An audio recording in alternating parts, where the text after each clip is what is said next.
Active shooter training.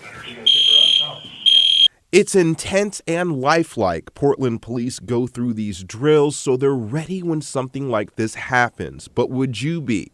I asked people on the street, and kind of like earthquake drills growing up, active shooter training is sadly having to become more common. Yeah, I've actually been through several active shooter trainings when I was employed, so I'm very up to date on that. A new podcast out from PPB explains what we should all do if we're ever faced with this unimaginable crisis.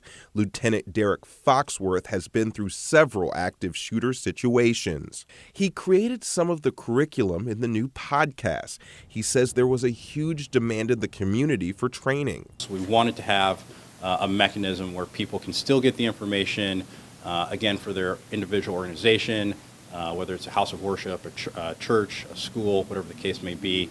And this just offers us one additional way to do that. In a true active shooter situation, we do not want anybody but trained professionals with the right equipment actually going to respond. The Community Active Shooter podcast is audio only and taught by Portland police officers with years of experience. It covers how to prepare for the possibility of an active shooter, what to do when it happens, and what to expect from law enforcement when they get to the scene. When we first get on scene, we're going to go directly to the individual that's causing harm. So that could mean that initially we have to move past folks that are injured, which is obviously going to be tough to do, but we recognize if we don't get to and deal with the threat immediately, there's that potential for additional victims. That's what we want to stop.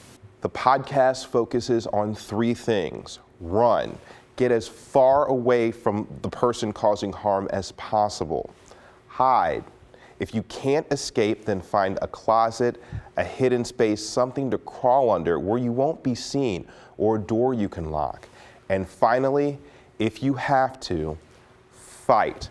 With anything you can, throw things, grab something to use as a weapon, no matter what it is. Using improvised weapons, that could be, if there's other folks with you, having them assist in that counter response or that attack. Foxworth says these situations are rare, but it's good to be prepared. You can find the podcast on YouTube or the Portland Police website.